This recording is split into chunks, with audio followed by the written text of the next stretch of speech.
Buenas tardes. Vamos a dar inicio a la actividad académica del día de hoy, retomando los temas de cuidado intensivo que los habíamos suspendido por todo el tema social que estamos viviendo. Entonces, el día de hoy vamos a hablar de evento cerebrovascular, haciendo énfasis en el enfoque en cuidado intensivo.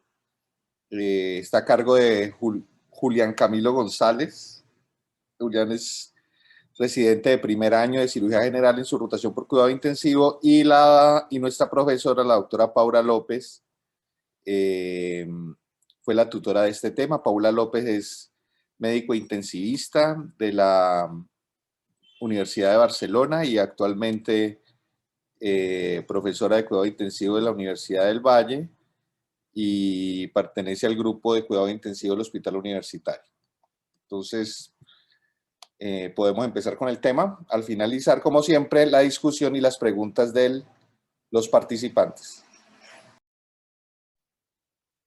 Bueno, buenas tardes, mucho gusto. Soy González Collazo, residente de cirugía general de primer año, y hoy vengo a darles el tema de eventos cerebrovascular isquémico agudo, el enfoque en UCI. Bueno, este tema es, digamos que un tema bastante amplio que vamos a enfocar un poco más hacia el diagnóstico, las terapias pues que han mostrado una mejoría en la mortalidad de los pacientes, el enfoque en UCI teniendo en cuenta algunas consideraciones especiales y los pilares pues, del manejo dentro de UCI, o sea, las indicaciones para que un paciente entre a UCI y las metas que tenemos que seguir eh, estrechamente en los pacientes. Entonces, comencemos. Bueno, hablando un poco de epidemiología, esta es una enfermedad pues, que vamos a ver que la incidencia ha ido aumentando con el tiempo, porque es una enfermedad que se relaciona mucho con comorbilidades cardiovasculares de los pacientes,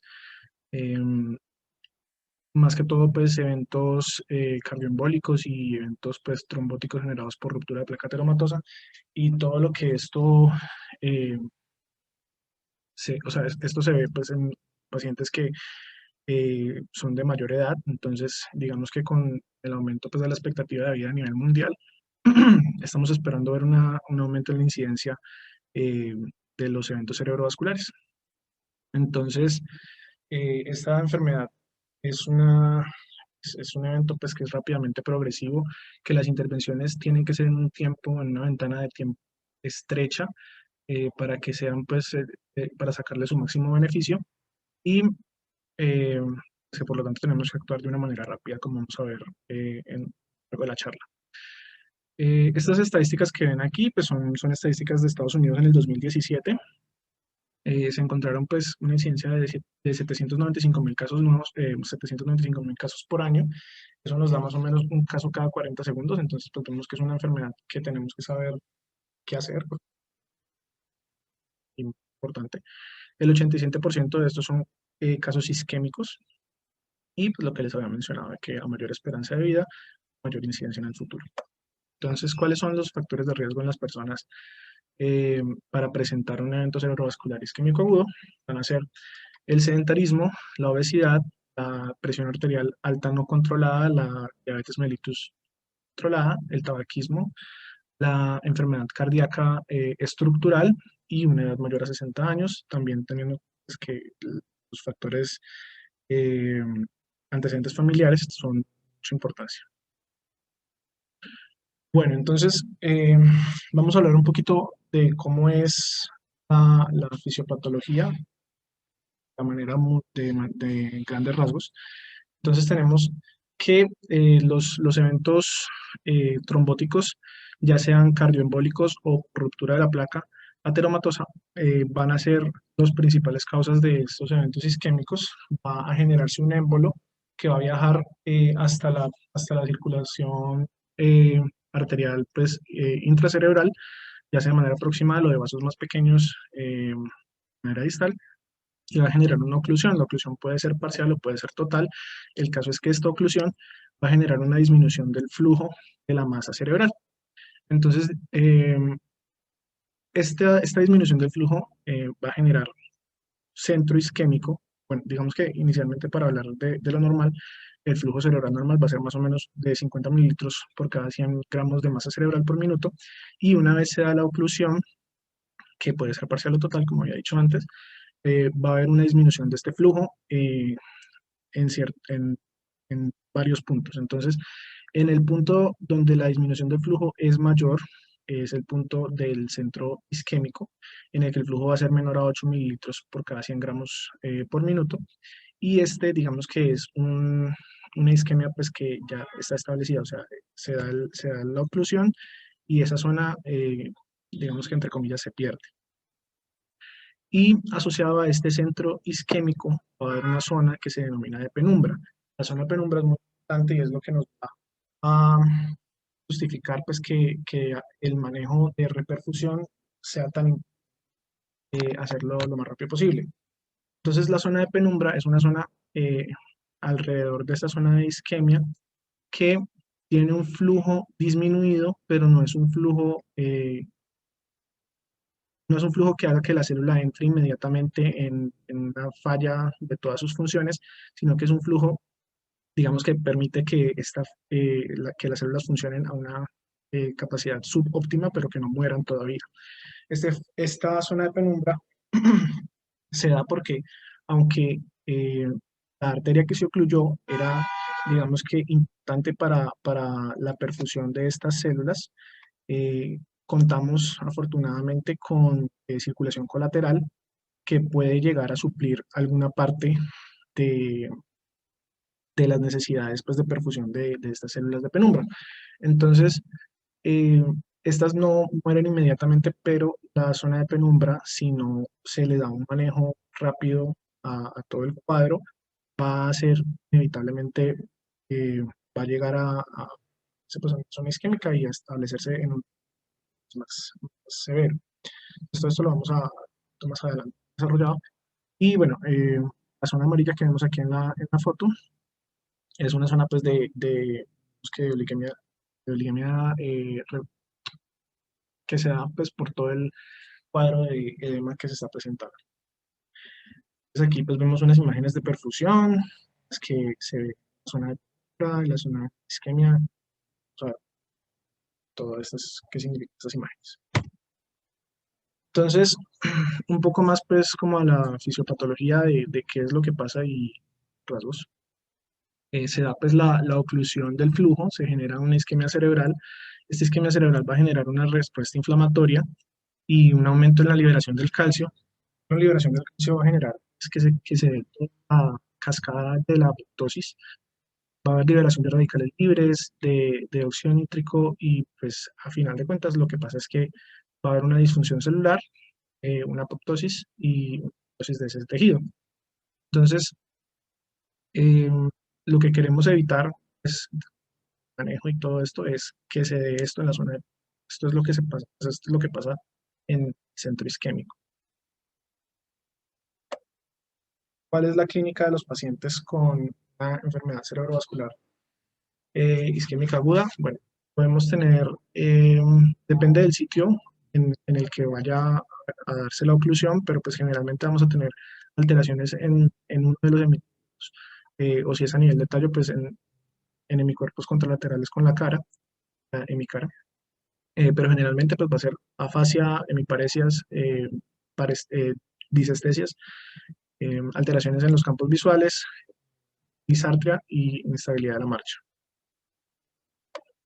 Entonces, ya dijimos que esta es una patología que es muy tiempo dependiente y pues, dado eso y teniendo en cuenta todo lo que hemos dicho, se han generado estrategias tanto extrahospitalarias como intrahospitalarias para que todo sea mejor para el paciente. Entonces, esta estrategia ICTUS se basa pues, en el establecimiento de protocolos y una respuesta rápida y oportuna para que el paciente sea atendido lo más pronto posible en un sitio que sea adecuado y por la gente que sea adecuada. Entonces, eh, cuando estamos hablando la estrategia de ictus prehospitalaria, se basa pues, principalmente en que la gente que esté a cargo de la atención prehospitalaria esté entrenada para identificar rápidamente los síntomas y los signos pues, de los pacientes con evento cerebrovascular y que los trasladen rápidamente a un centro de referencia.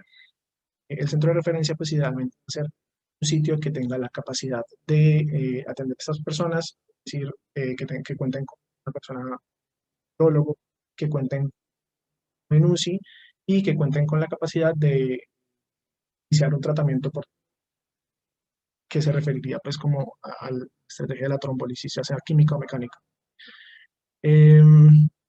Esto obviamente todo con previo aviso al centro de referencia, pues para saber si están listos para atender a esta persona, pues el paciente tiempo valioso.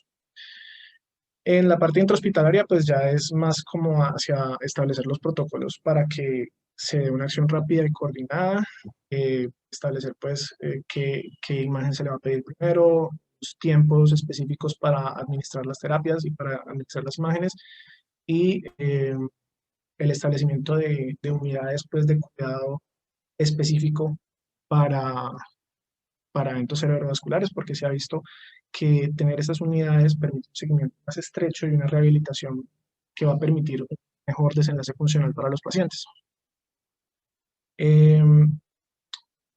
Esto es muy bueno y si la persona pues está como en una ciudad o en un centro urbano, digamos que sería lo ideal, a funcionar muy bien, pero pues también la gente que se encuentra en las zonas rurales, pues también puede presentar eventos cerebrovasculares y en este caso la estrategia Ictus lo que propone es el uso de la telemedicina, que la persona pues acuda a un centro de salud primario en el que tengan la capacidad de comunicarse con un centro de referencia donde tengan comunicación pues directa con el que les puede indicar qué hacer y remitirlo lo más rápido posible. Dentro de todo esto, cabe la estrategia, pues, es una estrategia que se denomina Dip and Shift, que es administrar el vuelo inicial de Alteplaza, que ya vamos a ver pues, después cómo es todo esto, y trasladar al paciente mientras se le da el goteo a un centro de referencia. Esto, pues, obviamente tiene sus pros y sus contras, pero versus no hacer nada, pues, digamos que podría ser indicado. Entonces, vamos a hablar de los principios de manejo en el cerebrovascular. Son 3 principios de manejo. Primero, es lograr la recanalización de la arteria ocluida y repercusión del tejido isquémico en el tiempo adecuado. Entonces, lo que busca esto es eliminar el trombo, ya sea de manera mecánica o química, para que el flujo se restablezca y la zona de penumbra pues, no progrese a la zona de isquemia. Eh, entonces aquí pues, les quería explicar un poquito más sobre lo que les había dicho antes de la zona de penumbra. Vimos que la zona de penumbra es una zona que está muerta todavía, o sea, no está isquémica todavía. Entonces, lograr la recanalización es como el objetivo principal de todo lo que vamos a tratar de hacer con el manejo del evento cerebrovascular. Y la zona de penumbra es lo que nos justifica esto porque como la célula está hipofuncionante, es que el paciente ingresa a urgencias, el paciente tiene un cuadro de déficit neurológico en el momento, pero este déficit neurológico se basa en o sea, es el déficit neurológico de la zona isquémica que ya está perdida, más la hipofunción de la zona de penumbra. Una vez se restablece el flujo, la zona de penumbra puede volver a su función que basal normal previa y el déficit neurológico podría ser entonces reversible. Y esto es lo que buscamos pues con el manejo rápido, que haya un grado de déficit neurológico que se pueda revertir y que la persona tenga un mejor desenlace funcional tiempo. Entonces, para eso, pues la recanalización rápida y la reperfusión del tejido son los pilares de tratamiento. El segundo principio de manejo sería optimizar el flujo lateral, que es el que nos mantiene en la zona de penumbra. El flujo colateral, pues ya habíamos dicho que es un recurso que es agotable en el tiempo porque aunque la célula no está totalmente isquémica, está en un estado de hipofunción. Este estado de hipofunción va a comenzar a hacer que la célula genere marcadores de daño que van a comenzar pues a iniciar pues toda esta cascada de apoptosis, y si eso se permite tiempo, pues va a progresar a zona infartada. Entonces, el colateral, optimizarlo es lo que debemos hacer antes de la, la terapia de reperfusión, mm, para no perder esa zona tan rápidamente. ¿Cómo podemos optimizar el flujo colateral?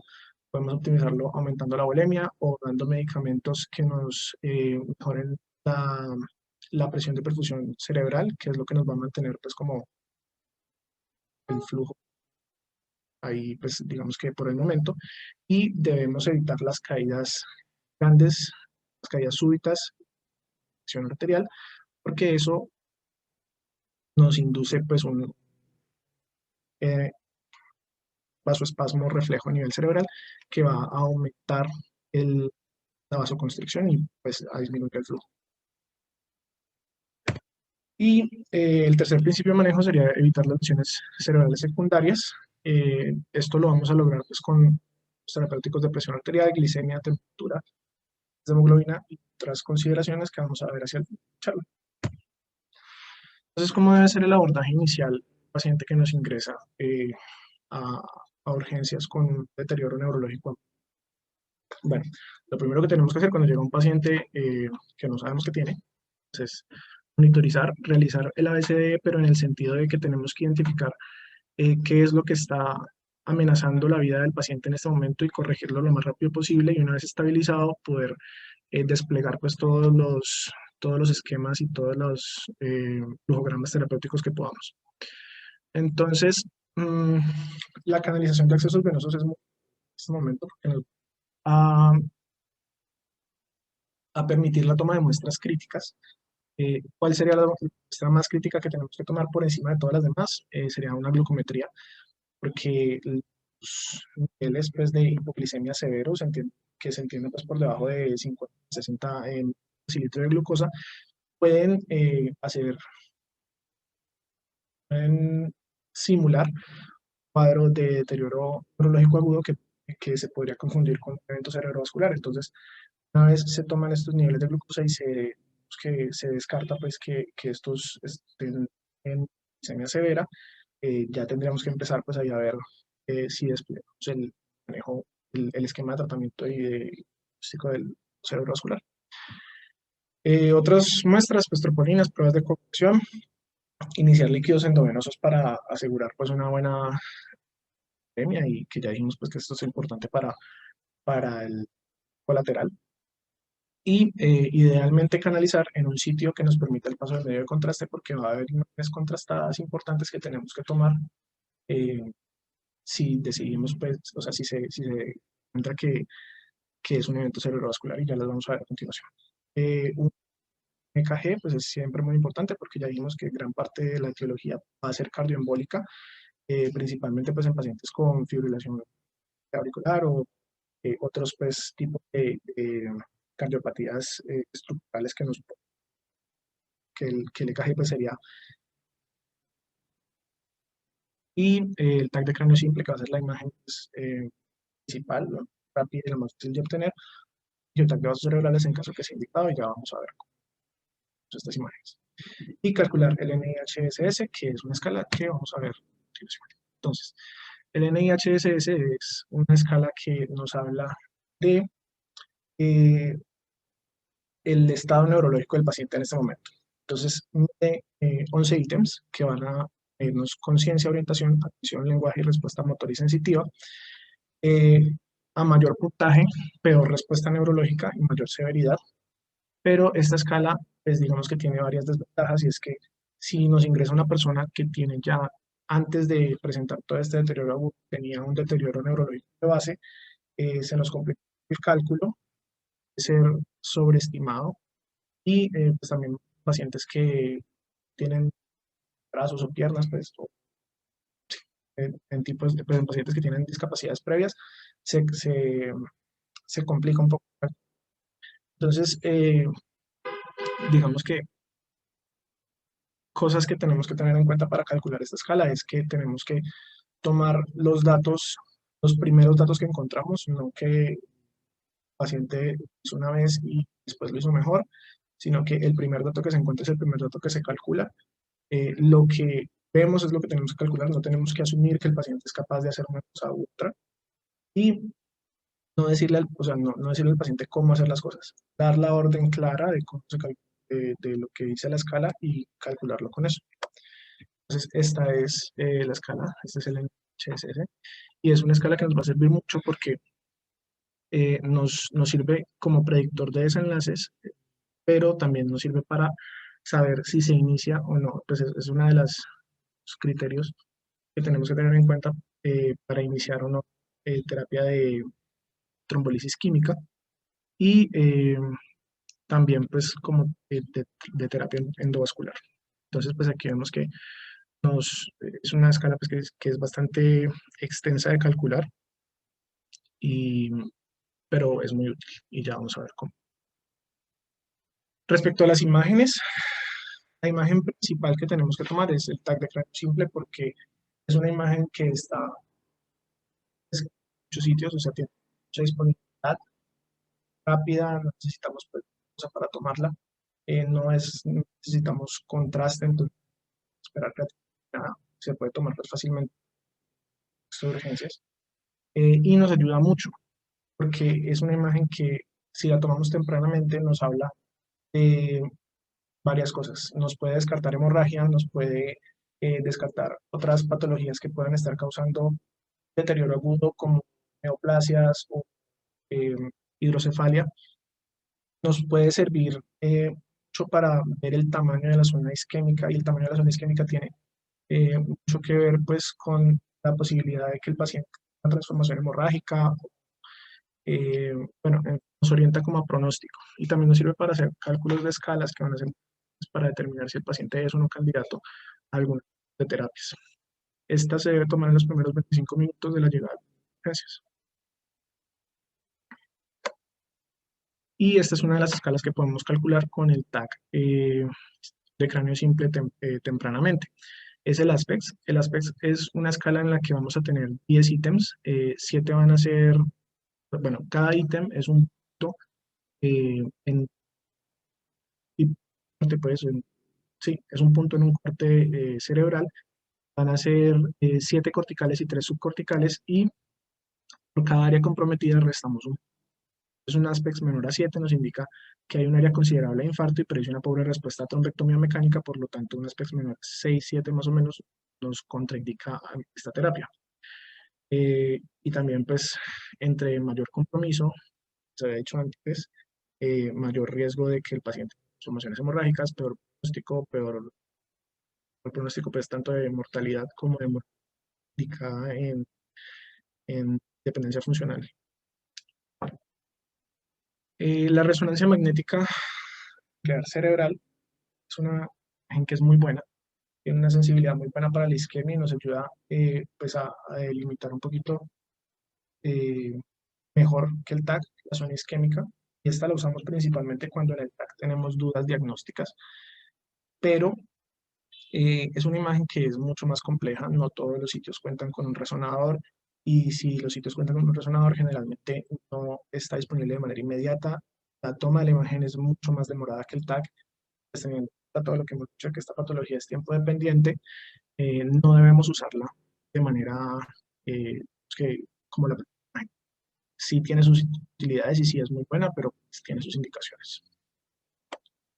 El AngioTAC depende de los sitios sitio en el que se encuentre la persona, pero el AngioTAC podría ser la primera imagen a la que se lleva el paciente, porque este nos ayuda a identificar oclusión de grandes vasos. Y esto es muy importante para ver si la persona es candidata a trombectomía mecánica, porque una de las indicaciones de trombectomía mecánica es oclusión de vasos a nivel, vasos intracerebrales a nivel proximal, porque el trombo es más grande y la alteplasa en ese sentido tiene opción para destruirlos. Entonces, digamos que el angiotac podríamos pedir, en caso de que sospechemos que la persona vaya a ser candidata a trombectomía mecánica. Las imágenes de perfusión y de difusión son muy buenas para delimitar la zona de penumbra y la zona de isquemia, pero estas imágenes, si la resonancia era difícil de conseguir, estas imágenes son todavía más difíciles de conseguir, mucho más demoradas, entonces estas imágenes no son de rutina tomadas en cerebrovascular, estas tienen situaciones específicas y es principalmente los pacientes en los que no conocemos el tipo de evolución de los síntomas, o sea, porque tiene se ve el despertar, que es una persona que se acuesta asintomática completamente normal y cuando se levanta tiene sintomatología ya establecida de déficit neurológico. Entonces no se sabe esa persona cuánto tiempo lleva con los síntomas, persona que por algún motivo no tenga una capacidad buena para comunicarse y pues no se sepa cuánto tiempo lleva sintomática. Estas personas es muy importante realizar esta imagen de percusión difusión porque nos permite establecer si la persona todavía tiene una zona de penumbra viable y si se benefician del manejo de reperfusión por encima de las 4.5 horas, que es pues, el esquema de tratamiento normal, pero no se usan de manera rutinaria. Entonces, la terapia de reperfusión es una de las dos terapias que ha mostrado mejoría en la morbimortalidad de los pacientes y de pronóstico neurológico, que es lo más importante en el tiempo. Esta terapia puede ser química o mecánica endovascular, ¿sabes? Y pues es una terapia que su ventana de acción es bastante reducida porque el riesgo-beneficio después de esta ventana de tiempo es adecuado. Entonces vamos a hablar primero de la alteplasa, manejo pre-alteplasa. Entonces la alteplasa es un medicamento que eh, lo que hace es que va a hacer fibrinólisis sobre la fibrina que está específicamente en el coágulo. Entonces esta no va a depletar pues el resto de la fibrina en el resto de la circulación, que es muy importante pues porque otros medicamentos como la streptokinasa sí lo hacen. Entonces esta es pues actúa directamente sobre el coágulo y puede, bueno, eso nos da menores riesgos de sangrado, que pues todavía presenta el riesgo de sangrado. Entonces vamos a hablar de la alteplasia y del manejo de la trombolisis intravenosa, la trombolisis pues química. Eh, este medicamento se administra entonces a dosis de 0.9 miligramos kilo, con un máximo de dosis de 90 miligramos. Esta dosis se aplica el 10% en un polo que se pasa pues de manera inmediata y el 90% restante se da en infusión en una hora. Eh, se han hecho estudios pues como el estudio en Chanter en el que se evaluaban dosis menores, pues porque con dosis de 0.9 miligramos podemos tener un riesgo de hemorragia intracerebral sintomática hasta de un 6.4%. Y se evaluaban en estos tipos de estudios, se han evaluado menores dosis y su resultado pues comparativo con la dosis de 0.9, lo que se encontró fue que a menor dosis pues hay menor efectividad, pero también hay menor riesgo de sangrado. Pero en los dos se encontraba, o sea, tanto en la dosis de 0.9 como en 0.6, se ha encontrado que el riesgo de sangrado pues es menor del 2.7%, entonces pues no es algo que nos contraindique la terapia a 0.9 miligramos kilo. Aquí lo que les quiero mostrar con este forest plot que traje aquí, este es pues de este artículo, eh, es lo siguiente. Entonces, este forest plot lo que nos muestra es beneficio de alteplasa versus pues no beneficio de alteplasa. Y este beneficio es medido una escala que es el ranking scale modificado, que nos habla de pronóstico neurológico, pues de desenlaces neurológicos a días. Ya lo vamos a ver un poquito más adelante cómo es esa escala, pero digamos que el objetivo, ah, lo ideal sería tener un ranking score de 0 o de 1, que son una persona que a 90 días es completamente funcional o pues, tiene una discapacidad, pero que no interviene en sus funciones de memoria. Y esto nos habla de cómo aplicar alteplasa en X tiempo nos da resultados. Entonces, lo que se ve en los estudios que han pues, estudiado eh, el tiempo en el que se debe aplicar la alteplasa es que en los primeros 90 minutos es el mejor resultado que se puede obtener. Ya de los 90 minutos a las 3 horas hay un resultado, de las 3 horas a las 4.5 horas, digamos que todavía hay un riesgo-beneficio pues a favor del beneficio, y ya por encima de 4.5 horas no se debe administrar. Respecto a la edad, bueno, ya vamos a ver un poco de las guías AHA-ASA, pero digamos que una de las contraindicaciones para administrar Alteplasa hasta el 2013 era pacientes que tuvieran más de 80 años, pero con el tiempo y con muchos estudios que se han hecho sobre los beneficios pues, de la Alteplasa, se ha visto que los pacientes mayores de 80 años sí tienen un gran beneficio o pues un riesgo-beneficio favorable para la aplicación de Alteplasa. Por lo tanto, no está contraindicado y ya las nuevas actualizaciones, tanto el 2015 como el 2019, se recomienda la administración de Alteplasa a los pacientes mayores de 80 años. Y cuando hablamos de basal, cuando el paciente ingresa a urgencias, eh, tenemos pues que inicialmente no se recomendaba administrar Alteplasa en los pacientes en los que tuvieran IS menor a 5, porque se consideraba pues que era un déficit neurológico que no requiere, o sea, que no se beneficiaba del manejo de Alteplasa, pero como vamos a ver pues después en las recomendaciones del 2015 y del 2019, eh, no todo paciente que llega con IS bajo significa que ese déficit neurológico no va a ser eh, discapacitante para esa persona. O sea, ya vimos que el NIS tiene muchas categorías y muchos puntajes y pues una combinación de esos puntajes puede dar un puntaje bajo, pero una discapacidad significativa para la persona. Entonces, eh, lo que se ha visto últimamente es que la persona sí se beneficia de la administración de Alteplasa con un NIS bajo, así pues o sea, si tiene un NIS bajo, pero la discapacidad es significativa para esa persona, se le debe administrar la Alteplasa porque ya vimos pues que esto es, esta terapia es significativa para la zona de penumbra y que ese riesgo, perdón, ese deterioro neurológico puede ser reversible. Entonces, pues, mejor desenlace funcional para esa persona sería muy importante. Esto es nada más para que lo vean pues un poquito. Estas son las recomendaciones iniciales de la AJA del 2013, luego las del 15 y pues las recomendaciones de la FDA que eran un poquito pero no mucho.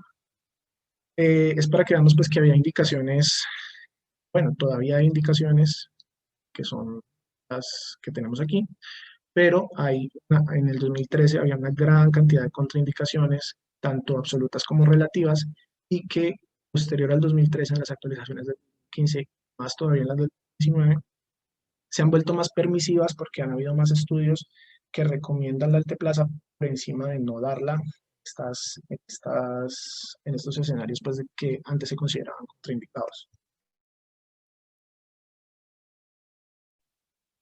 Vamos a hablar un poquito pues, de algunos más específicos y más importantes. Quiero destacar es pues, la edad de 80 años, que ya vemos pues, que se recomienda la estación de plaza, pero pues debajo de las 3 horas. La presión arterial sistólica y la glucosa la vamos a ver. Entonces, eh, estas eran las del 2013-2015, estas son las actualizaciones pues, del 2000, estas que respectan a la elegibilidad del alteplaza. No hay mucho cambio. Realmente lo que nos dice aquí es que no hay que esperar, bueno, sabemos, es una patología que es tiempo dependiente, no hay que esperar una resonancia o una imagen de perfusión para iniciar el tratamiento con alteplasa, porque iría pues en contra de todo lo que sabemos. Y lo que vemos aquí es lo que les hablaba de la sede del despertar, que es pues cuando tenemos una claridad sobre el tiempo de los síntomas que podría no ser mayor 4.5 horas, una imagen de perfusión, ahí sí sería indicado, pero no son indicadas ni las imágenes de perfusión ni la resonancia como imágenes iniciales para decidir el manejo. Y esto era lo que les estaba hablando ahorita sobre los cambios que se han vuelto más permisivos, principalmente sobre la presión arterial sistólica y sobre la glucosa.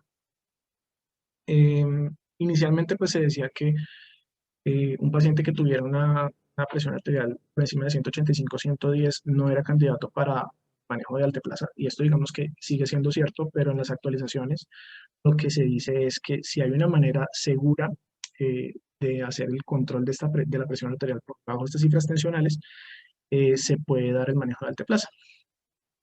Nos recomienda la AJASA manejar la presión arterial. Varios medicamentos realmente, pero pues los principales serían la betalol y el cardipino que tengamos pues como al alcance de nosotros en estas dosis y con esta temporalidad. Tendríamos que ser estrictos con esto y también muy estricta porque pues, queremos bajar la presión por debajo de 185-110, pero la precaución de no hacer bajones bruscos, por lo que ya habíamos dicho, pues de el posible efecto secundario de empeorar la perfusión cerebral. Y en lo que respecta a la glucosa, ya habíamos hablado que cuadros menores de 50 decilitros, o sea, una hipoglicemia severa, pues podrían semejar cuadros de enfermedad cerebrovascular, eh, y por eso era una contraindicación absoluta al manejo del alteplasa. Sin embargo, pues, lo que ahora implementamos después del 15 de la recomendación 15 es que eh, se identifica esta glicemia severa y se tiene que dar un manejo. Se da el manejo y si la glucometría está en normalidad, pero el paciente persiste con los cambios neurológicos, se tiene que considerar si es candidato para la alteplasa. Entonces, pues estos son cambios muy importantes. Esta era la escala que les decía, el ranking score modificado. Este es importante, que lo usan todos los estudios, que sí, básicamente pues lo usan todos los estudios para medir desenlaces. El desenlace es a 90 días y el desenlace pues que buscan todos los estudios para decir que esta terapia fue efectiva es un ranking score de 0 a 1, que como es que no hay síntomas o la persona no tenga discapacidad significativa que le dificulte pues vivir su vida. Ya a mayor puntaje pues vamos a ver que hay una mayor discapacidad y es una escala pues que es más que todo para seguir. Entonces ya vimos el manejo pre-alteplasa, vamos a ver el manejo post-alteplasa. Eh, el manejo post-alteplasa es principalmente hacer seguimiento del paciente en UCI de una manera muy estricta, porque de las complicaciones más importantes que hay después de la terapia de reperfusión es las hemorragias intracerebrales y la conversión hemorrágica eh, post-reperfusión. Entonces, tenemos que tener un control muy estricto de la tensión arterial. Las metas después del alteplasa son de 180 a 105, o sea, por debajo de esto. Ya, o sea, hemos visto que antes del alteplasa era 185, 110, ahora después del alteplasa son 180, 105, debajo de esto.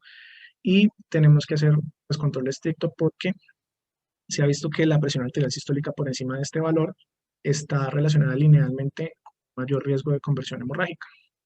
Y pues la conversión hemorrágica va a llevar a edema cerebral, aumento de la presión intracerebral y presión endocraniana, herniaciones y muerte.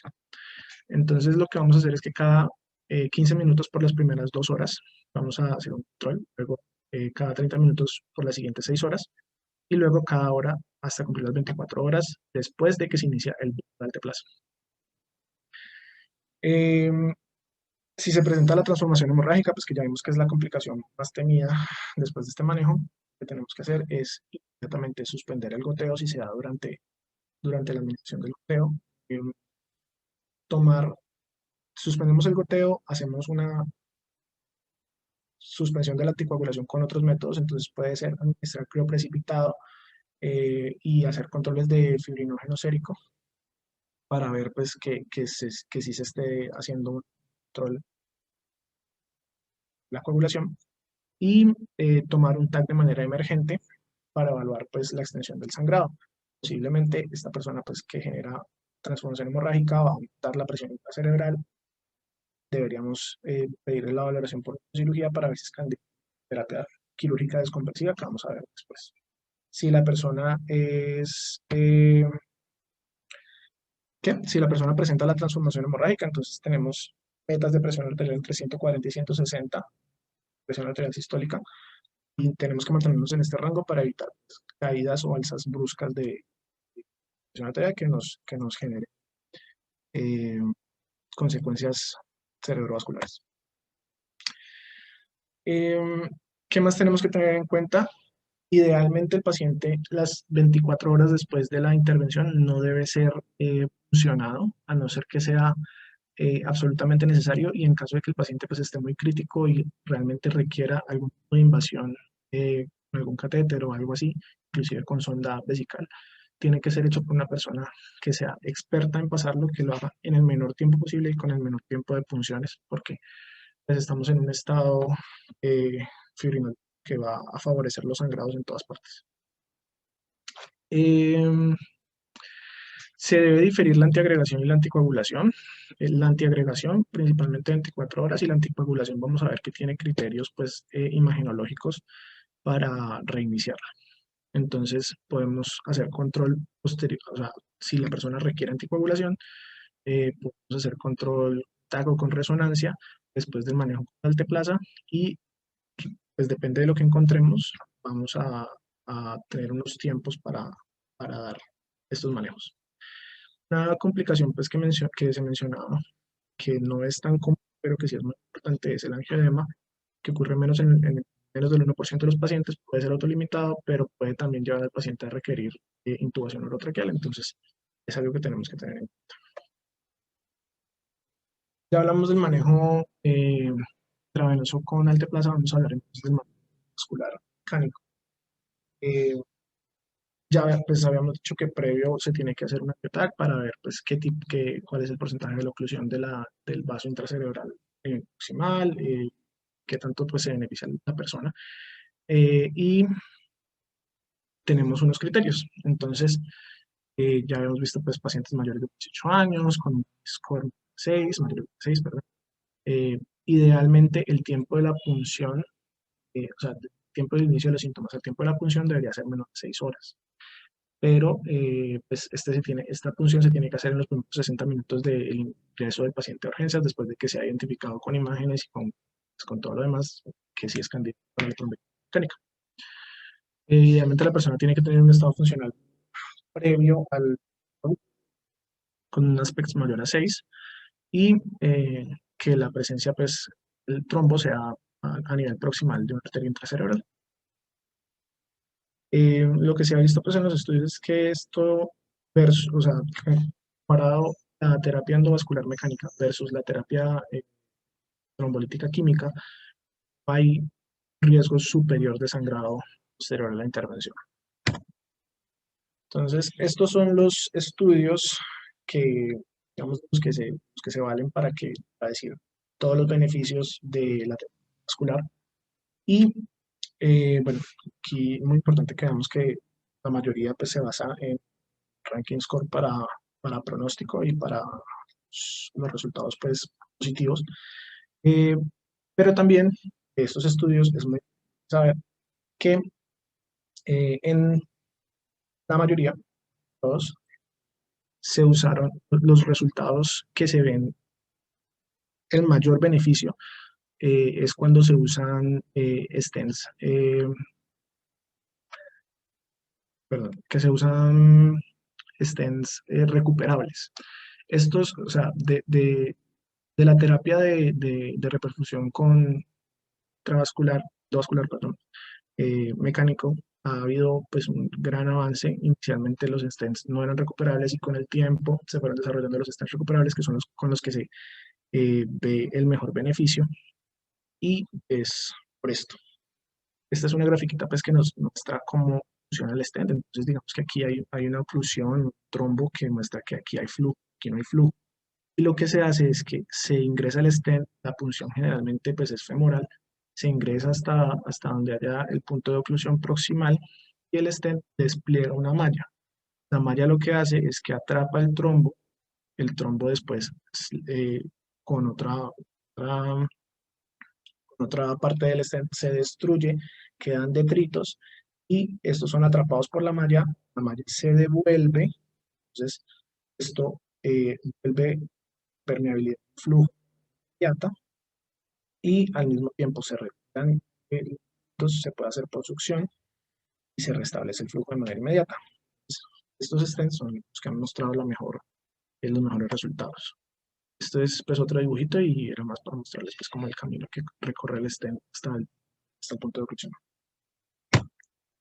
Y este es el flujograma de las imágenes y de los procedimientos. Entonces, inicialmente, pues la imagen más fácil, que ya vimos que es el TAC de cráneo simple. Si el paciente tiene un TAC de cráneo simple, pues que nos indique una enfermedad cerebrovascular aguda, eh, isquémica, que se hacen, pues se le aplican los criterios, la lista de chequeo, pues si se ve que el paciente es candidato para alteplasa, pues se le aplica la alteplasa.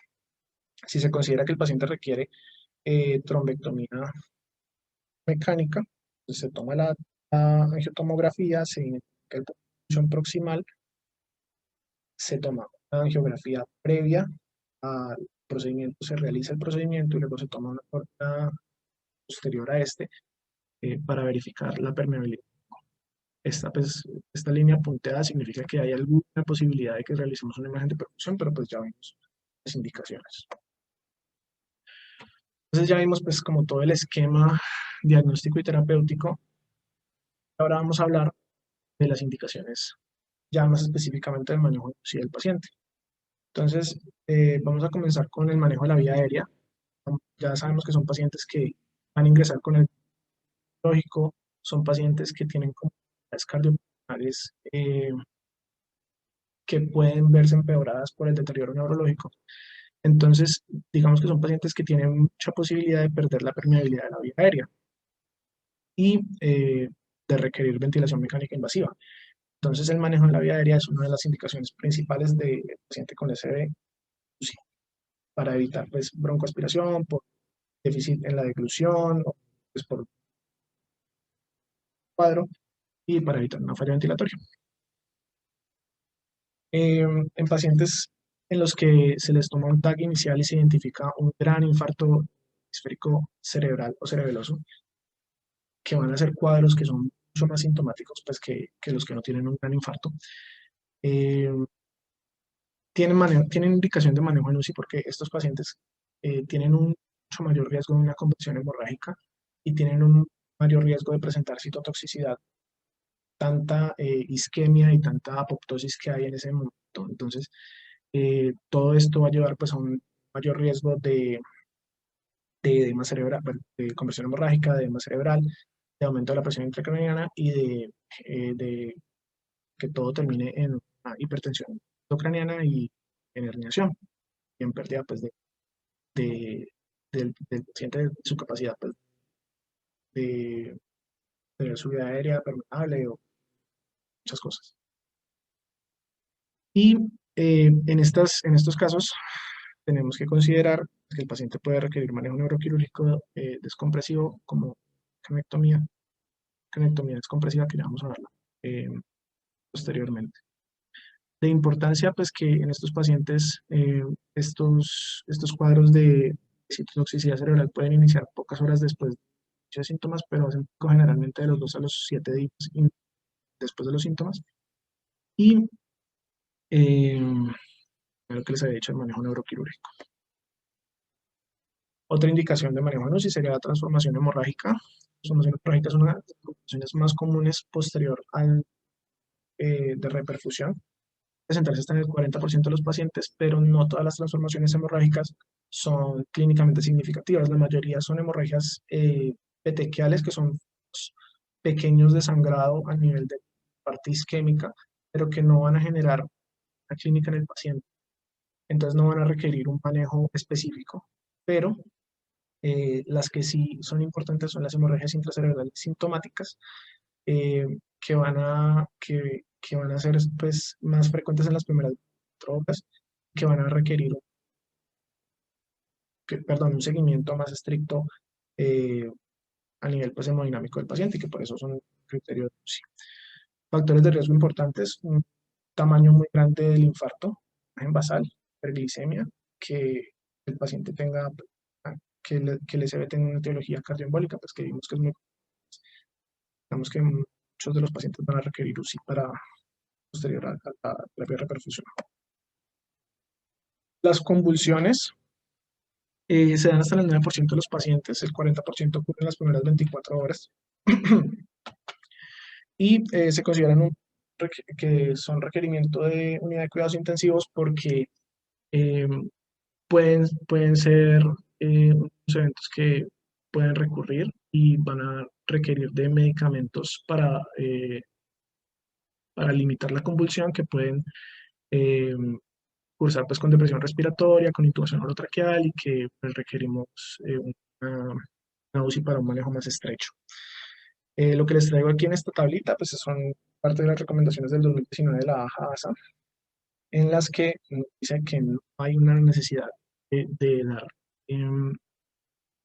anticonvulsivantes de manera profiláctica, que pues si se presenta la convulsión se tiene que evaluar si es una sola convulsión, la necesidad de dar el anticonvulsivante, pero no se recomienda de manera profiláctica porque no hay beneficio. Y los cuidados pues posintervención por reperfusión, que ya pues, los habíamos mencionado bastante, se recomienda un monitoreo mínimo de 24 horas posterior a la intervención porque pues los picos de las hemorragias intracerebrales son las 24 horas. Listo, entonces ya hablamos de las intervenciones, de las indicaciones, vamos a hablar de las metas del cuidado de UCI. Entonces vamos a hablar principalmente de metas eh, de presión arterial, de, de glucometría, de temperatura y de hemoglobina. Entonces, eh, vamos a hablar de hipotensión y de hipertensión. La hipotensión generalmente es un cuadro que se encuentra asociado a la enfermedad cerebrovascular aguda. Si encontramos un paciente que tiene este cuadro y concomitantemente tiene hipotensión, tenemos que buscar la causa. Generalmente va a ser sepsis, disecciones aórticas, arritmias inestables o medicamentos que se le den al paciente. Entonces, si vemos cuadros de hipotensión, estar pendiente de buscar el origen en otro lugar. Mientras que la hipertensión sí es algo que se ve frecuentemente en los pacientes con enfermedad cerebrovascular, es principalmente porque son pacientes que son propios cardiovasculares y cardiopulmonares antes. Y esto en sí hace que el establecer un rango de presión arterial segura para estos pacientes sea muy difícil. O sea, sabemos que hay unos límites superiores que son 185, 110 pre-alteplasa y 180, 100 post-alteplasa, pero no tenemos un rango para decir mantengamos la presión arterial sistólica de este paciente en este rango porque es lo más seguro, se le hace todo el manejo. Realmente no, porque los pacientes son tan variados en sus comorbilidades, pues también mucha variación en estos rangos y no se puede establecer en este momento un rango seguro. Lo que sí tenemos es pues, lo que ya habíamos hablado de estas. Y si el paciente era hipertenso de base, se podría considerar pues, iniciar los antidepresivos, observar los síntomas están estables. Hablando de la glicemia, entonces, pues lo que ya habíamos dicho, la hipoglicemia que se entiende por debajo de 60 miligramos de decilitro o 50 miligramos de decilitro, puede hacer un cuadro similar al de cerebrovascular, por lo tanto se tiene que corregir, y si una vez corregido persisten los síntomas, entonces ver si el paciente es candidato para terapia de reperfusión.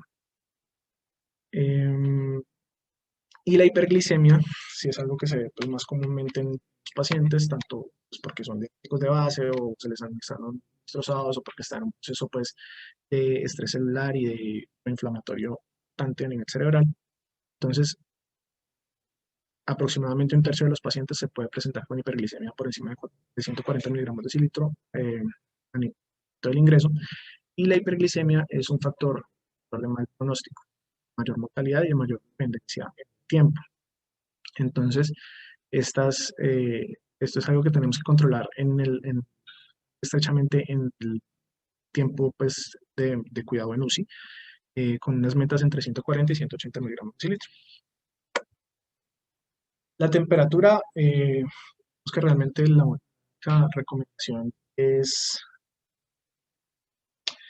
evitar la fiebre, porque pues, se asocia a una mortalidad aumentada, pero si encontramos, o sea, puede haber fiebre por citotoxicidad, citoquinas proinflamatorias y todo lo demás, pero si encontramos una fiebre persistente en un paciente con cuadro de cerebrovascular, también tendríamos que ir a buscar eh, focos infecciosos y controlar el foco. Típicamente, pues, todos los pacientes intrahospitalarios, las infecciones pulmonares, urinarias y virales van a ser más prevalentes, más si están en la UCI. Entonces, digamos que la recomendación a nivel de la temperatura es, si hay fiebre, busque el foco. En los niveles de hemoglobina realmente no hay una recomendación específica para los pacientes con eventos cerebrovasculares más allá de una hemoglobina por encima de 7 miligramos de litro. Y en casos especiales de comorbilidades cardíacas, pues probablemente por encima de 10. Consideraciones especiales, anticoagulación y antiagregación. Ya hemos hablado de esto, y es que para iniciar la antiagregación no es necesario tener una imagen cerebral previa. Lo que se recomienda, al contrario, es que en las primeras 24 horas, bueno, después de las primeras 24 horas, iniciar la antiagregación con aspirina, dosis de 160 a 300 miligramos, porque es las dosis que se han visto en los estudios que se han hecho para la efectividad de agregación. Eh, pero pues esta no requiere, así como estudios adicionales, sí va a ser anticoagulación. Bueno, un poquito más de, perdón, sí. Eh, no se recomienda la anticoagulación temprana, es decir, en las primeras 24 horas, así el paciente cruce con una patología que sea trombótica, protrombótica, no se recomienda la administración en las primeras 24 a 48 horas de la anticoagulación que tenía el paciente de base. Lo que se tiene que hacer es tomar una imagen cerebral, ya vamos a ver, tanto resonancia TAC, de control en 24 a 48 horas después del inicio del manejo, y dependiendo de si el paciente tiene o no hemorragia intracerebral y del grado de hemorragia intracerebral, van a haber unos tiempos en los que se va a iniciar. Entonces, hay un antes de mostrar. Aquí esto lo que les traía es de la actualización del 19, que principalmente dice pues que no hay beneficio en iniciar la anticoagulación de manera rápida, que no hay estudios que demuestren superioridad para iniciar medicamentos como tirofibán o tifibatide, y que no hay beneficio en administrar ticagrelor o pues realmente otros tipos de antes. Lo que sí recomiendan es que para hacer profilaxis anti trombosis venosa profunda pues, y generación de coágulos, lo que se recomienda es neumática de los miembros inferiores, pues con presión directa, y iniciar la aspirina en las primeras 24 horas y adecuada hidratación. Entonces este es un cuadrito que viene de un estudio de pacientes en los que se les administró la alteplasa, pero son pacientes que tenían fibrilación auricular concomitante. Entonces, es un estudio muy importante porque nos habla de pacientes que están bajo el efecto de las primeras 24 horas de alteplasa, 24 a 72 horas, perdón, y no se les iniciaron, bueno, se hizo el estudio para ver qué tan necesario era los anticoagulantes tempranamente en una patología que es protrombótica y que es persistente en ese momento. Entonces, lo que ellos encontraron es que realmente no había un beneficio de iniciar la terapia tempranamente, y generaron pues este esquema. Aquí pues está el evento cerebrovascular, se da la alteplasa, en las primeras 24 a 48 horas se inicia la aspirina, y en las primeras 24 a 72 horas posterior a los síntomas se toma TAC o una resonancia. De aquí, esta imagen nos va a decir si la persona tiene una transformación hemorrágica. Si la persona tiene una transformación hemorrágica y lesión pequeña, que se entiende pues, por debajo de 5 centímetros, eh, se tiene que esperar 3 a 4 días después del inicio de los síntomas. Si ya la lesión es más grande todavía, esto desde mediano y de grande se entendía en, en varios puntos de sangrado a nivel de varias arterias, eh, se tiene que esperar o 7 días o 14 días. Entonces, digamos que el inicio temprano de la anticoagulación no es tan necesario. Y antes puede ser, pues.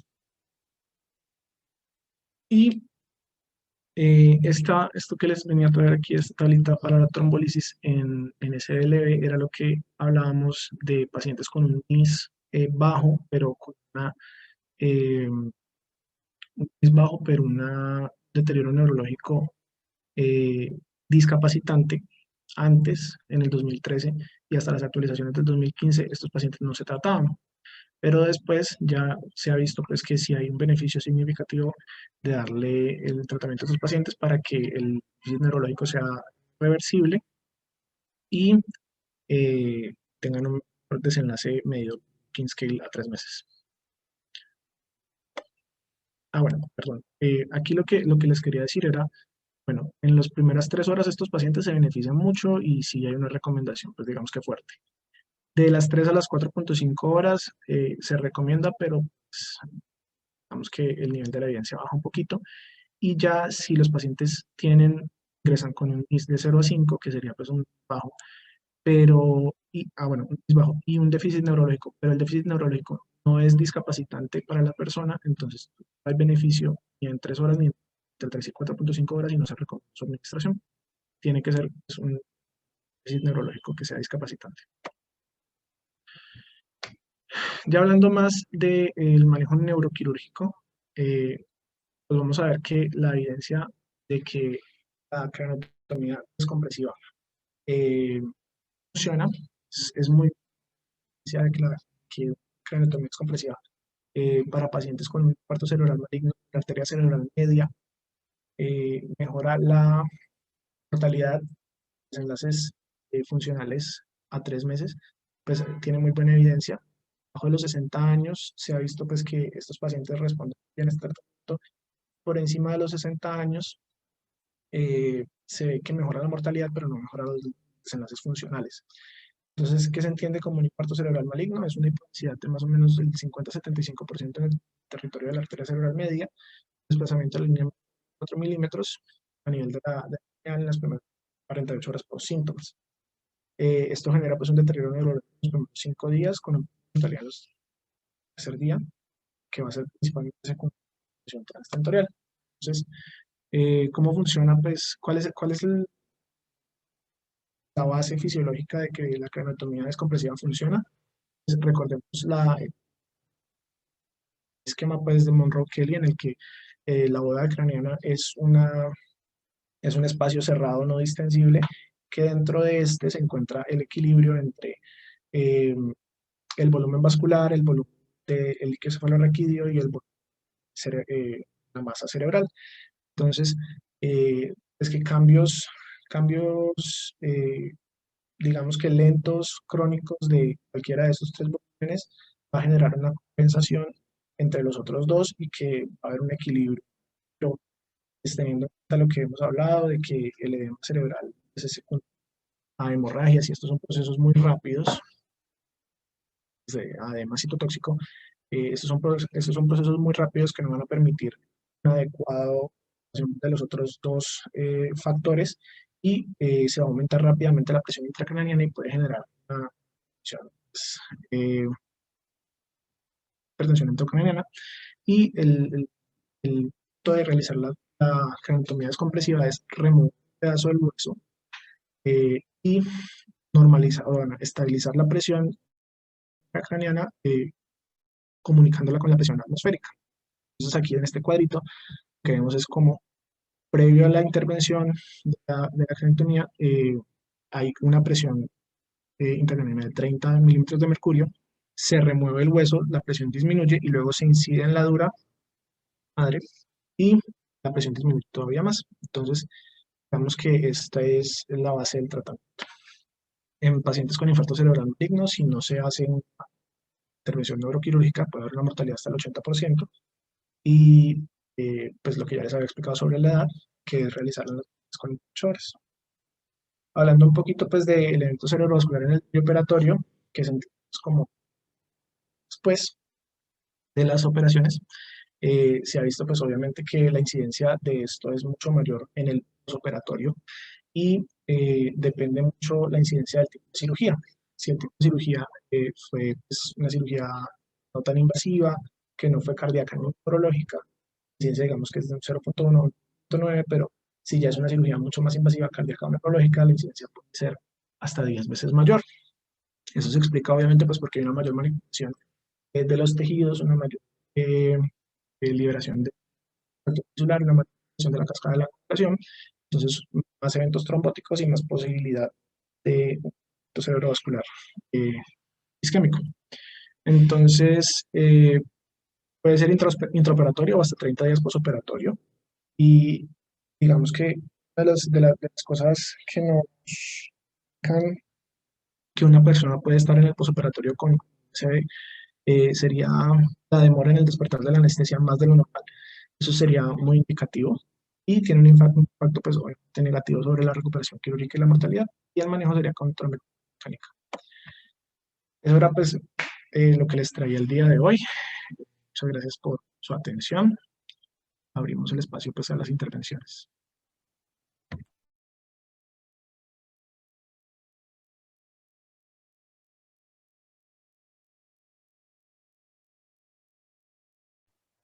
Bueno, muchas gracias, doctor, y a la doctora Paula. Vamos a darle la palabra inicialmente a tu tutora, la doctora Paula. ¿Qué puntos tiene para revisar?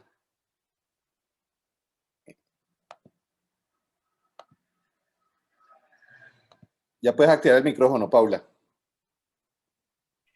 Listo. Hola. No, Hola, Paula, ¿cómo estás? Finalmente hizo una realimentación del tema, que es un tema largo y complejo, pero revisamos pues los puntos especiales relevantes. Esto todavía tiene más tela para cortar, pero creo que en términos generales se tocaron la mayoría de cosas. Nada, todo correcto. No tengo nada más que decir. Listo, Paula. Sí, en general se tomaron los puntos claves. Seguimos, pues yo creería que ya es como una retrospección, pero pues a nivel de cómo se está manejando a nivel nacional el SB, creo que todavía estamos muy atrasados en los sistemas que hablaste, de diferir tempranamente estos pacientes de centros especializados. Creo que muchos pacientes se quedan en tiempo y en oportunidades, pero pues es un problema en general de Colombia, y es más, a nivel del mundo todavía no se ha podido optimizar esto bien para llegar a los puntos óptimos que podríamos decir que ya tiene el evento coronario, ¿no? Y el evento cerebrovascular es tan grave como el coronario.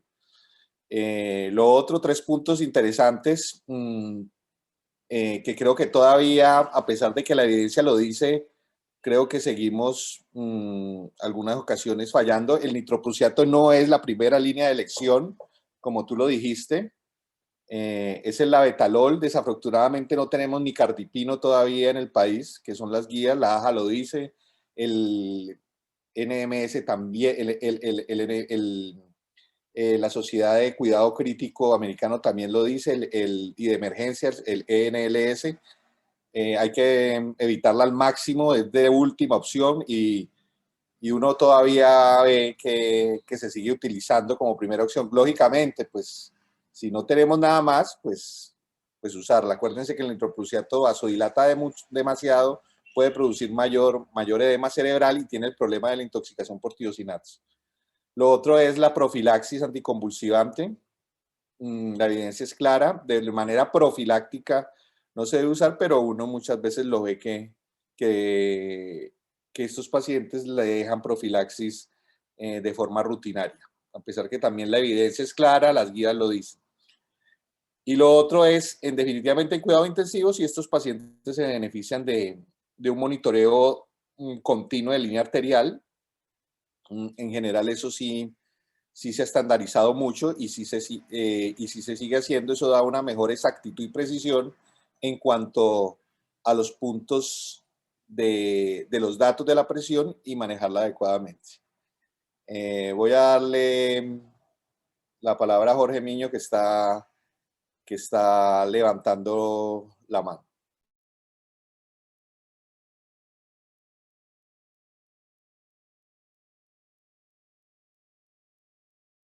Ya tienes activo el micrófono, Jorge. Sí, profe, muy buenas tardes con todos. ¿Sí me escuchan? Sí, te escucha bien. Listo. Bueno, buenas tardes con todos. Dos cositas para complementar la charla.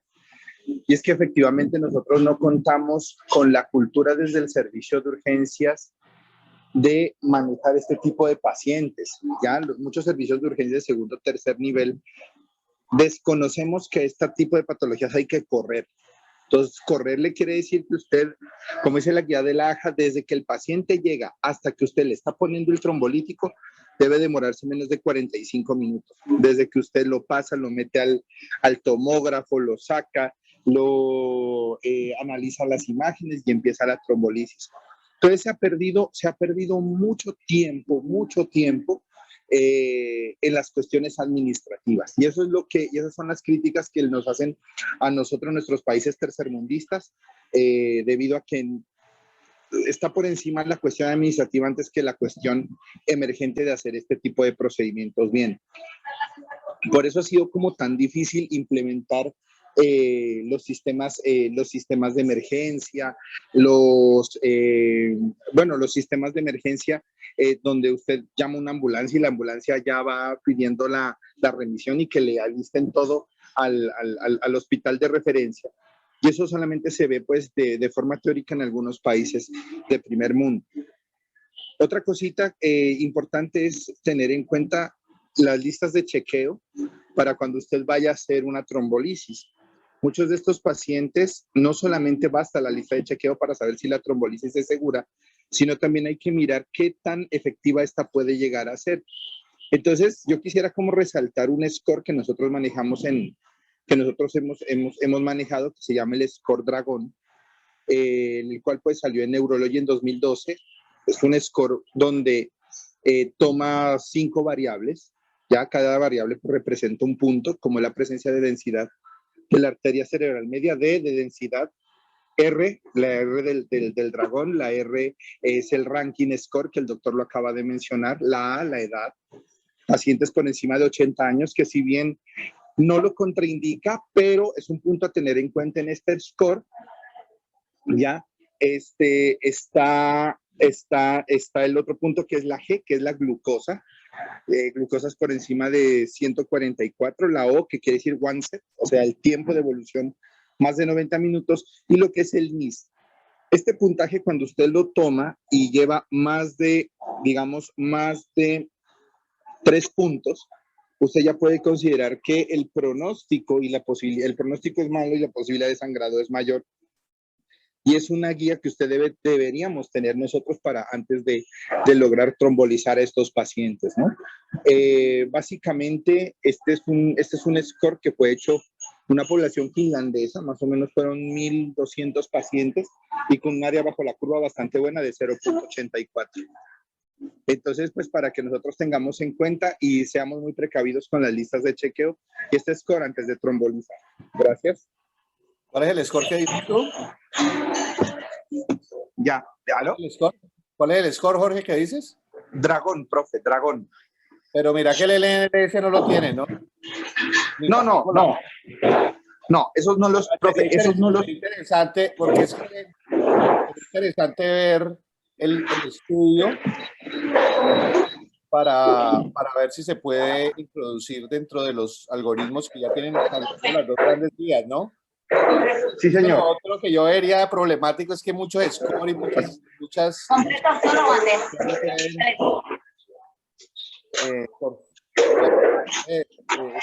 mucha bulla, Jorge. Sí, profe, aquí estoy. De pronto confunde a las personas, pero sería interesante ver el artículo que tú dices en una revisión que hagamos posterior, porque me parece bien interesante. No lo tienen la NLS ni la AJA por el momento, ¿no? Lo que sí lo tienen son las listas de chequeo. La NLS es muy estricta, las listas de chequeo por hora, sobre todo en las 3 primeras horas. Tiene un checklist en cada punto de esa evolución, desde que llega el paciente, definir si es un TIA o no, si ese TIA tiene alto riesgo de repetir o no, si se puede dar salida, o si estamos ya frente a un evento cerebrovascular. Eso me parece bien interesante, sobre todo en la primera hora y sobre todo para los niveles 1 y los niveles 2 que, como tú dijiste, a veces se quedan cortos en el manejo. Bueno, Ahora vamos a darle la palabra a la doctora Omaris Vera. Omaris Vera es neuróloga de la Fundación Universitaria de Ciencia de la Salud, Hospital San José de Bogotá. Nos viene acompañando ya, creo que va para 6 meses con nosotros, y pues es otra invitada que teníamos de hoy y nos va a dar su apreciación desde el punto de vista de la neurología clínica. Voy a darte el micrófono, Maris, para que hables. Ya puedes hablar. Hola, buenas tardes. Muchísimas gracias, Fabricio. Buenas tardes a todos. Bueno, estoy aquí en el hospital hace más o menos 6 meses y pues voy a hacer como unas anotaciones muy puntuales que creo que es importante para todos. Primero, todos estamos invitados a entrenarnos a trombolizar a los pacientes, médicos generales, médicos emergenciólogos, intensivistas, internistas y nosotros los neurólogos, ¿cierto? Entonces, cuando comentaban de la escala NIHSS y hablan de una ACV menor, existe algo para nosotros que llamamos área elocuente. Una ACV menor es aquel que es inferior a 4 puntos. Entonces, ¿cuáles son las áreas elocuentes? Quiere decir aquel paciente que llega con un compromiso importante del lenguaje. Ese paciente, así tenga un NIHSS menor a 5 a 4 puntos, hay que trombolizarlo, es candidato, siempre y cuando su TAC con un sangrado o cualquier tipo de masa no lo contraindique. Ejemplo, si nos llega un paciente que su parte motora es completamente funcional, pero nos ha quedado ciego o tiene hemianopsias, que son como los recortes en la visión, sí, o en el campo visual, es un paciente que amerita ser llevado a una trombolisis. Respecto a qué nos ayuda el NIHSS, a mirar el estado clínico actual del paciente, y es cuando nosotros vamos a confirmar qué tan comprometido está y revisamos la TAC. Por eso es el ASPE. Entonces, en el ASPE, como lo decía bien el doctor, nosotros miramos si es menor a 7 puntos, lo que nos indica es que puede haber un riesgo de sangrado. Respecto a las imágenes, los pacientes no tienen por qué esperar una resonancia para poder ser llevados a una trombolisis. Nosotros tenemos que trombolizar con TAC y angioTAC, y que estos ya no tengan las contraindicaciones es más que suficiente. Lo del TAC perfusion o la resonancia magnética con perfusión, generalmente lo hacemos para el ACV del despertar, y es cuando nosotros miramos el mix-match, pero es que hay que mirar una serie de parámetros, necesitamos tener equipos entrenados que podamos medir volúmenes, y ahorita es un poco complejo, como lo decía el doctor Fabricio, no lo tenemos en todos los centros. ¿Qué ha pasado con la hora? Es 4.5 horas, y eso lo tenemos que tener claro. Un paciente que llegue a las 3 horas y media, 4 horas, no tiene por qué descartarse para ser trombolizado. Lo que pasa es que entre más temprano, entre nuestro tiempo, digámoslo así, aguja sea menor, pues va a ser mucho mejor para el paciente, pero el paciente se puede trombolizar hasta las 4.5 horas, que eso quede claro. Cuando lo vamos a llevar a trombectomía mecánica, los estudios generalmente te dan 6 horas, pero hay algunos estudios que evalúan a las 6 horas, hasta 24 horas, escogiendo bien el tipo de paciente. Sí, la NIHSS es una escala que generalmente evalúa circulación anterior y ha quedado corta para la circulación posterior, es cierto, y por eso es que muchos de estos pacientes pierden la trombolisis. Respecto al medicamento, no hay estudios para uno diferente al Actilice, y la dosis es de 0.9. ¿Por qué hubo estudios de 0.6? Porque se hizo en población asiática, y es de saber que estos pacientes tienen un tamaño diferente al nuestro, son más pequeños, son de menor peso, y se dieron cuenta que sí hubo un impacto, pero generalmente quiero que quede claro eso, porque era la dosis de 0.6 y no de 0.9. Para las personas que pesan más de 100 kilogramos, pues no nos vamos a ir a más de 90, como lo comentaba el doctor. ¿Qué otros datos? Es que vi varios datos que me llamaron la atención en la charla. No sé si Fabricio pueden colocar un segundito las diapositivas y vamos revisando rápidamente. No sé si el doctor Julián nos colabora, que vi algo que me llamaba la atención. ¿En qué punto, Domaris? Ya te digo porque anoté varios. Bueno, creo algo mencionaba ahorita el doctor de la escala Dragon Score. Generalmente uno tiene que tener, como decía Fabricio, uno tiene que tener mucho cuidado con eso, porque si no muchos pacientes se nos quedarían sin trombolizar. ¿En quién pensaría yo? Hombre, en ese paciente que es de pronto anciano, que tiene un ranking comprometido, y es algo que también quiero llamar la atención. Cuando uno habla del ranking es previo para mirar la funcionalidad de nuestro paciente, y generalmente un ranking de 3, de 4, de 5, nosotros vamos a ver que la funcionalidad de este paciente está algo comprometido. Y el ranking modificado es ver cómo evolucionó el paciente a los 90 días, qué secuelas quedaron después de haber presentado una enfermedad cerebrovascular. ¿Listo? El Dragon Score yo casi nunca lo tengo en cuenta, sino como para casos muy específicos, porque sabemos que muchos pacientes se nos quedarían sin trombolisis, y no es la idea. La edad ya está claro, no es una contraindicación para trombolizar al paciente. Hay pacientes que nos llegan de 90 años y son completamente funcionales, y cuando yo hablo completamente funcionales es que van a una tienda, manejan dinero, se desplazan solos, hacen todos los oficios de su casa, tejen, y son pacientes que se benefician de la trombolisis. Nuestros pacientes, cuando los llevamos a la unidad de cuidados intensivos, así no tenga ningún soporte inotrópico ni vasopresor, ni el paciente esté ventilado, es por el riesgo de edema. Y es lo que nosotros queremos como que apoyarnos con ustedes, con los médicos de cuidado intensivo. El inicio de ASA y de noxaparina se puede hacer 24 horas después a la trombolisis. ¿Por qué es que tenemos cuidado? Porque este medicamento es 3 veces más potente, y pese a que tiene una vida media corta, la distribución circula y es lo que nos hace sangrar. Respecto a la anticoagulación, salieron las nuevas guías de ACV 2021, se las voy a compartir con el doctor Fabricio y él hace la extensión a quien le interese. Ya cambió un poco lo de la anticoagulación. Nosotros teníamos antes una regla que era la del 3, 6, 9, 12. Eso ha cambiado un poquito, pero es de cuidado. Sí es cierto que se hace un ATAC, pero ya nos están invitando a iniciar la anticoagulación a partir del segundo día hasta el día número 14, porque hemos visto que la recurrencia de ACV cada vez es mayor. ¿Qué tenemos que tener en cuenta? El tipo de infarto, si son un sangrado, pero ya no estamos tan limitados a los 14 días después, a las 2 semanas después, eso se corrigió un poquito. Cuando un paciente no lo hemos trombolizado, nosotros podemos iniciar, si no tiene ningún sangrado, la aspirina apenas nos llegue, sin problema. Estamos hablando del ACV que ha llegado fuera de ventana. Y le podemos iniciar de una vez su tromboprofilaxis, no hay ninguna contraindicación. ¿Qué otros puntos así que pude como tener en cuenta? Porque comentaban, es cierto, esta charla es muy larga, como principalmente eso, quería como hacerle esos comentarios. Y no, muchísimas gracias por la revisión y por hacerme partícipe de ello. Bueno. Muchas gracias, Omaris, por tus apuntes que nos acabas de hacer.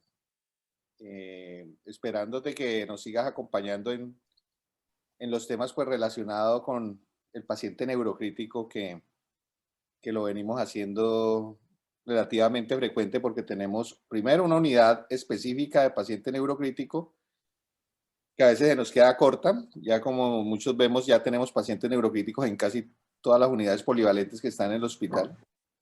Entonces, esperemos que estés con nosotros en estos manejos que son multidisciplinarios. Ah, sí, se me olvidaba algo, Fabricio, la resonancia, porque es importante. La resonancia ya sabemos que existe el infarto, ¿sí? Pero nosotros estudiamos el tipo de infarto. No es lo mismo un infarto arteria-arteria que un infarto que se ha dado por una hipoperfusión, que es lo que denominamos watershed, o no es lo mismo que vemos un infarto de tronco proximal, ¿sí? Entonces siempre es importante para nosotros que ustedes nos colaboren pidiendo la resonancia magnética. Sería bueno explicar lo de las escalas y otras cositas que sé que a todos como grupo nos puede ayudar muchísimo en estos pacientes. Sí, y lo de la profilaxis, completamente claro, la profilaxis de fármacos anticrisis.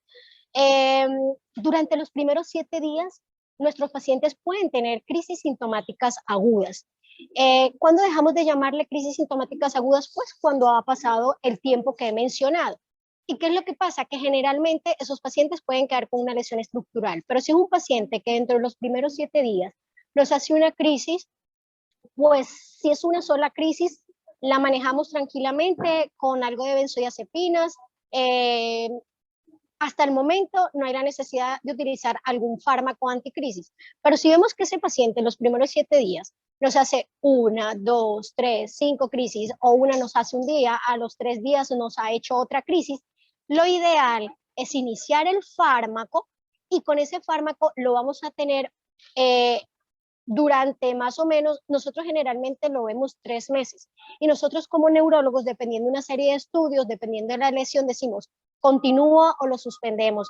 Pero generalmente quedan con lesiones estructurales y son lesiones que tienen compromiso cortical. O sea, son lesiones irritativas y generalmente los pacientes pueden quedar con epilepsia, ¿no? Que sería como la definición que se les puede dar. ¿Qué fármacos? Muchos de esos pacientes, si tienen fibrilaciones auriculares, pueden quedar anticoagulados. Y sabemos que fármacos que tienen metabolismo hepático no van a hacer interferencia o interacción con estos medicamentos. Entonces, nosotros, si se dan cuenta, casi nunca preferimos ácido valproico, o fenitoína o fenobarbital. Pero si es lo que hay veces tenemos que trabajar con lo que tenemos. ¿Qué preferimos nosotros? Fármacos que van dirigidos a que se pueden utilizar con otros medicamentos que va a utilizar el paciente, como lo es la lacosamida y el levetiracetam, que son nuevos, y que les comento que hemos hablado en enfermería, y sí va a ser pronto, va a estar la disponibilidad del fármaco lacosamida, porque ya lo tenemos, ya tenemos el levetiracetam. Entonces es hacer la formulación a mano, no tenemos la necesidad de escribir una marca específica, sino solamente la lacosamida, la dosis que necesitamos. Inicialmente estos pacientes requieren manejo endovenoso porque muchos tienen compromiso para la deglución, dependiendo del tipo de síntomas que tiene. Entonces se pide la ampolla de la lacosamida, no está en el sistema, por eso se tiene que hacer la formulación a mano. Se baja el servicio de farmacia, la jefe de farmacia, yo he podido hablar con ella, más o menos conoce, y la idea es poder en un tiempo, pues ojalá y a corto plazo, podemos ingresarla al sistema porque tenemos los medicamentos solamente de vía oral, creo que solamente están disponibles tabletas. Entonces, dar eso. Eso, Fabricio, muchísimas gracias. Listo, Mari. Muchas gracias nuevamente por participar con nosotros. Creo que hay una última participación, el doctor Juan Corredor. Voy a darle la palabra. Ya tiene activo el micrófono, doctor. Bueno, buenas tardes. Yo quería aprovechar pues que está la doctora Omaris acá y para resolver pues una duda en cuanto a la actualización. En el momento nosotros tenemos una guía de ACV de la institución que se hizo como a finales del año pasado, la hizo la doctora Ángela, y en este año pues salieron la guía GESO de trombolisis en ACV, como en febrero de este año, que cambia pues ciertas cositas. En medio de la práctica en urgencia, en algún momento hablaba con el doctor Trujillo, el neuroradiólogo y el encargado de imágenes de acá, y me hablaba que iban a incluir el programa para la realización de perfusión por CT acá en la institución. Entonces yo quería preguntar, era precisamente qué tanto podría llegar a cambiar eso la práctica acá, porque ya hay varias instituciones conocidas donde hacemos nosotros prácticas, en donde incluyen protocolos con perfusión como de ventana extendida, siempre favorecer la trombolisis, y en cuanto a actualizar esas guías. Y otras situaciones particular, como por ejemplo, si se llega a presentar en la unidad de cuidado intensivo, el paciente que presente ACV en el contexto de anticoagulación, si uno se pone a revisar las guías, no son recomendaciones claras, son recomendaciones del comité, en el cual la mayoría del comité vota que el paciente debe tener un seguimiento y una objetivización del grado de anticoagulación antes de definir la trombolisis. Acá si tenemos un paciente con enoxaparina, pues hasta ahora tengo entendido que no tenemos cromógenos para realización temprana y poder definir tempranamente la realización de trombolisis. Entonces, ¿qué se favorecería en ese sentido? Es como las preguntas ahí.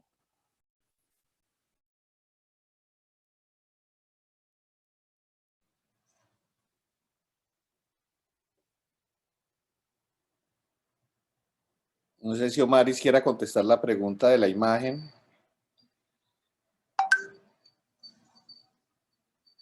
Ya te abro el micrófono, que sí.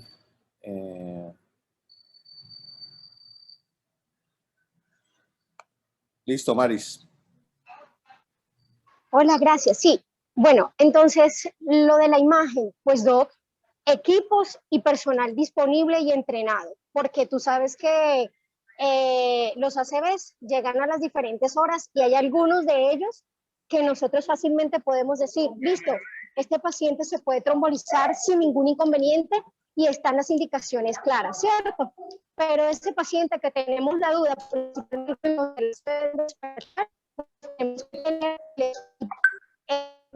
en este caso nos ayudaría mucho el neuroradiólogo y pues se miran los diferentes volúmenes, sería eso. No sé si respondo esa parte de tu pregunta. ¿Me escuchan? Ya le activo el Hola. micrófono. Doctor Corredor. Listo. No, es que, doctora, mi pregunta era más como enfocada a que la guía que tenemos del hospital se hizo antes de las últimas guías ESO de trombolisis en ACV. Las guías Ok. ESO de trombolisis en ACV tienen ciertos cambios que se Sí. están implementando en algunas instituciones ya de Cali y que acá no están instauradas en la guía y que, por ejemplo, cuando uno quiere gestionar algo y uno lo habla desde urgencias, lo primero que le dicen a uno es si está en la guía o no de la institución. Entonces, mi Bueno, pregunta Doc, iba hacia la actualización de esa guía. usted sabe que, como dice la palabra, una guía no es una camisa de fuerza, ¿cierto? O sea, pero estamos claros, habría que revisar la guía existente, ponernos juiciosos a revisar las que acaban de salir del 2021, mirar las diferencias y con los diferentes artículos, las diferentes evidencias que tengan una significancia estadística se pasan, que ya están bien revisadas. Eso es número uno, no hay ningún problema, creo que eso se puede hacer si se trabaja en eso. Y respecto a tu pregunta del paciente anticoagulado en la unidad de cuidados intensivos, que se nos focaliza, si la última dosis fue antes de 24 horas, nosotros podemos pensar que puede ser candidato. Y si el paciente, sabemos que por X o Y circunstancias no lo podemos trombolizar con el Actilice, pues la idea es llevar al paciente a trombectomía. Es lo que el paciente se puede beneficiar. Si le encontramos que tiene oclusión proximal, ¿cierto?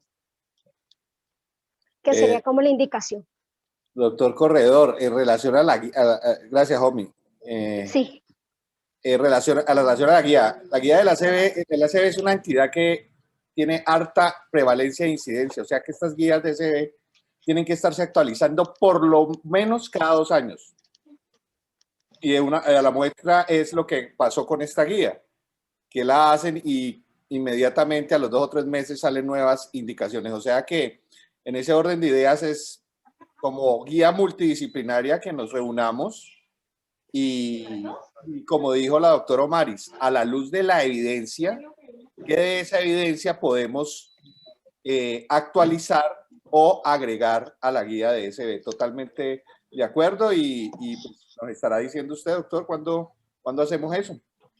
En cuanto a la otra pregunta, sí no la entendí muy bien, en cuanto a la anticoagulación, para respondérsela desde el punto de vista de la unidad. Es que... Venga, qué pena, doctora. No, tranquilo. Yo no sé que el doctor sí comente hacer le comente la pregunta al doctor, de pronto yo la interpreté, no sé, diferente. No, usted la interpretó bien. La pregunta es que cuando la guía habla de trombolisis en ACV, el paciente anticoagulado, la recomendación, digamos, más fuerte o con mayor aporte, porque cuando uno revisa la guía, ellos hacen son las recomendaciones por número de expertos que apoyan la recomendación. Es trombolizar al paciente que tenga una anticoagulación objetivizada. Es decir, si el paciente tiene una warfarina que tenga un INR por debajo de 1.7, si tiene un inhibidor de la trombina que tenga un tiempo de trombina que no esté elevado, o si tiene un inhibidor del factor 10, pues que tenga unos niveles de antifactor 10A que no estén muy prolongados por encima de 0.7. En el caso de nosotros en la unidad de cuidados intensivos, que por lo general tenemos al paciente anticoagulado son con heparinas, específicamente enoxaparina, o cuando utilizamos heparina no fraccionada, no la utilizamos en goteos sino en bolos, es decir, tampoco hay una forma de hacer un adecuado seguimiento de la anticoagulación, y en el caso de la enoxaparina no tenemos cromógenos para tener los niveles de antifactor 10A de una forma rápida. ¿cómo podríamos determinar la seguridad de la trombolisis en ese paciente que está anticoagulado? Y ahí está la respuesta de la doctora, que podríamos considerarlo seguro pues, en las Mira, últimas 20. digo acá, pero Bueno, en relación a eso, mira, eso sería bueno revisarlo dentro del contexto de la guía y ya que tenemos tantos pacientes también ese apartado debería estar ahí, ¿no?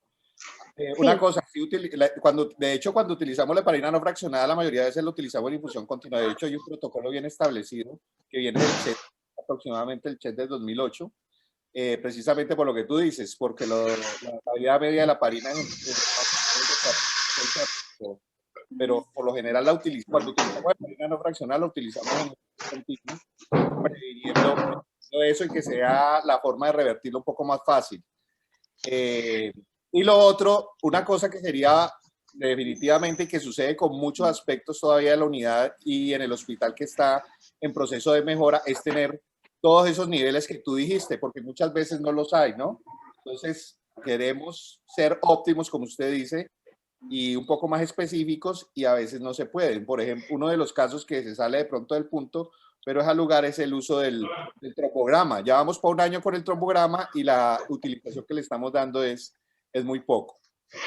Fabri, yo te voy a hacer un comentario y yo sé que ustedes son muchísimos más expertos y bueno, y yo respeto mucho eso, pero mira que nosotros tenemos situaciones que aunque sepamos que determinados laboratorios, como son los tiempos de coagulación, no alcanzan a medir los factores que muchas veces queremos explorar, sí o sí se tienen que hacer, ¿sí? O sea, eso es regla.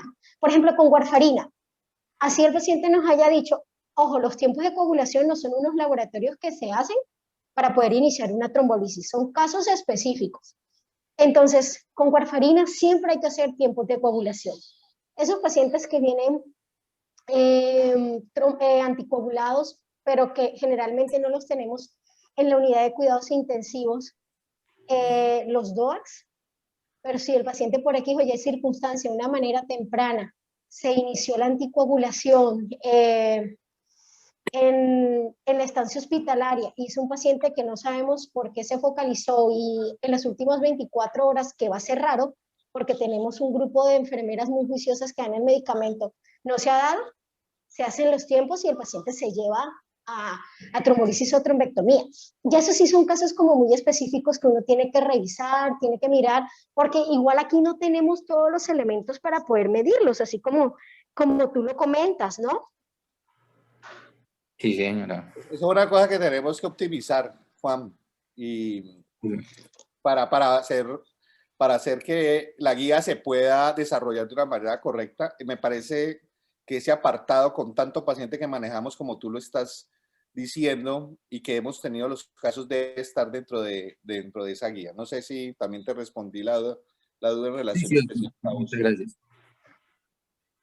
Bueno, yo los tengo que dejar porque Bueno, Mari, entro muchas a gracias. consulta externa. Bueno, Muchas gracias. muchísimas Muchas gracias a gracias. ustedes por tenerme Muy en bien. cuenta. Buena tarde a todos. No sé si alguien más tiene alguna participación, algún comentario, o creo que damos por terminada la actividad del día de hoy. Muchas gracias a todos los participantes, a los docentes, a los residentes internos que estuvieron el día de hoy y esperándolos para la actividad del jueves al mediodía de UCI y en la noche de todo lo que tiene que ver con la parte perioperatoria de los pacientes de la actividad del departamento de anestesia. Muchas gracias.